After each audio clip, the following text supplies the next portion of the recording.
le ministère de l'hospitalité. Nous voyons dans Genèse 24, verset 14, la Bible dit, verset 15, « Il n'avait pas encore fini de parler que sortit sa cruche sur l'épaule Rebecca, née de Bethuel, fils de Milca, femme de Nacor, femme d'Abraham. C'était une jeune fille très belle de figure.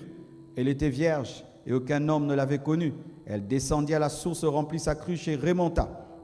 Le serviteur courut au-devant d'elle et dit, « Laisse-moi boire, je te prie, un peu d'eau, pas beaucoup, un peu d'eau de ta cruche. Donne-moi un peu d'eau. » Elle répondit, « Bois, pas un peu, bois, mon Seigneur. » Et elle s'empressa d'abaisser sa cruche sur sa main et lui donna à boire. Quand elle eut achevé de lui donner à boire, elle dit, « Je puiserai aussi pour tes chameaux jusqu'à ce qu'ils aient assez bu. » Et elle s'empressa de vider sa cruche dans l'abreuvoir et courut encore au puits pour puiser, et elle puisa pour tous les chameaux. Pourquoi? Elle avait une culture d'hospitalité. Elle avait l'éducation d'hospitalité. Un étranger, un inconnu qu'elle ne connaît pas, lui demande un peu d'eau. Elle donne beaucoup d'eau d'elle-même, sans qu'on demande. Elle dit, je vais donner aussi à tes chameaux, jusqu'à ce qu'ils vont assez boire. Alors qu'ils boivent beaucoup, elle monte, elle descend. Ce n'était pas au programme, mais dans son éducation, dans sa culture, priorité aux invités, aux visiteurs, aux étrangers.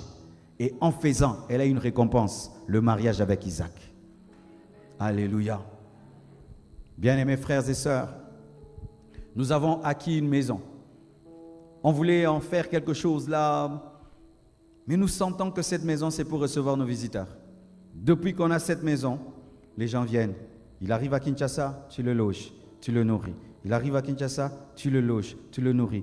Et les gens viennent et il y a toujours quelqu'un. Ça tourne, ça tourne, ça tourne. Et puis Dieu m'a dit, c'était pour ça. Tu as acheté cette maison, ce n'était pas pour toi. C'était pour les visiteurs. Parce que les visiteurs et les étrangers sont en position de faiblesse.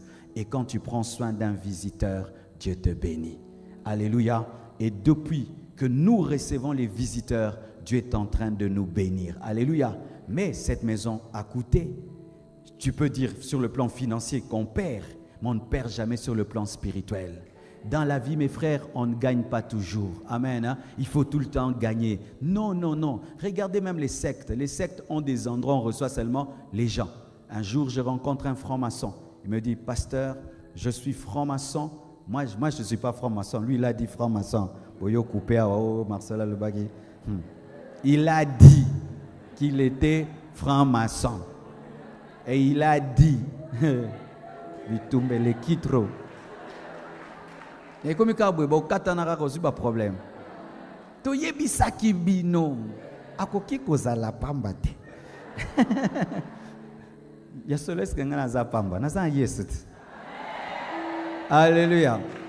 Et il m'a dit, où que j'aille, si je me présente seulement comme leur frère, j'ai un lieu.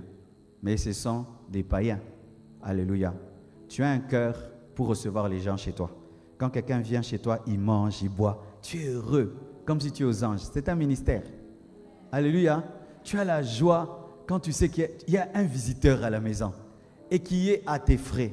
Ça te rend heureux. Ce n'est pas que je t'interdis de faire le business, d'avoir des guests, des hôpitaux, des hôtels. Il n'y a pas de problème. Mais tu peux voir même un hôtel qui a, mettons, 10 chambres. Tu mets une chambre, elle sera gratuite. Amen. Hein? Pour ta bénédiction. Pour que quelqu'un qui arrive, il dépose là, il se repose. Et quand il rend grâce à Dieu, Dieu te bénit. Mes frères, tu ne peux pas comprendre la valeur de cela si tu n'as jamais manqué de maison. Hein? Moi, j'ai manqué où dormir. J'ai manqué où mettre mon sac. J'ai manqué où prier, m'agenouiller. Lorsqu'un papa et sa femme m'ont pris dans leur maison pendant 1 mois seulement, où j'avais oublié le manger, payer un loyer, j'avais la paix. Je les bénissais chaque nuit. Les gens qui exercent l'hospitalité reçoivent des anges sans le savoir. Parce que les anges peuvent te visiter sans ailes, mais ils viennent au travers d'un visiteur. Ayez la joie de recevoir les gens, de nourrir les gens, de prendre soin des gens. Amen. Hein? Qu'ils vous disent merci ou pas, ce n'est pas ça le problème. C'est un ministère. Alléluia. Que Dieu te donne des portes et des maisons que tu exerces l'hospitalité. Et sachez que l'hospitalité commence tôt. Ça commence quand même tu es un enfant. Il y a cet enfant qui vient toujours, qui dit au voisin, viens manger à la maison. Viens manger à la maison. Viens manger à la maison. Celui qui vient toujours vers les visiteurs, vous voulez boire quoi? Vous voulez manger quoi? Amen. Hein? J'allais dans une maison, c'était de tout petits enfants. Une fois seulement que j'entre, les enfants arrêtent de regarder le dessin animé. Ils prennent la télécommande, ils te donnent. Moi, natique à dessin animé, Yamikolo. Il arrête son dessin animé, il prend, il te donne la télécommande, dit fais ce que tu veux. Et puis il laisse. Pour eux, le chef de la maison, c'est le visiteur. Alléluia.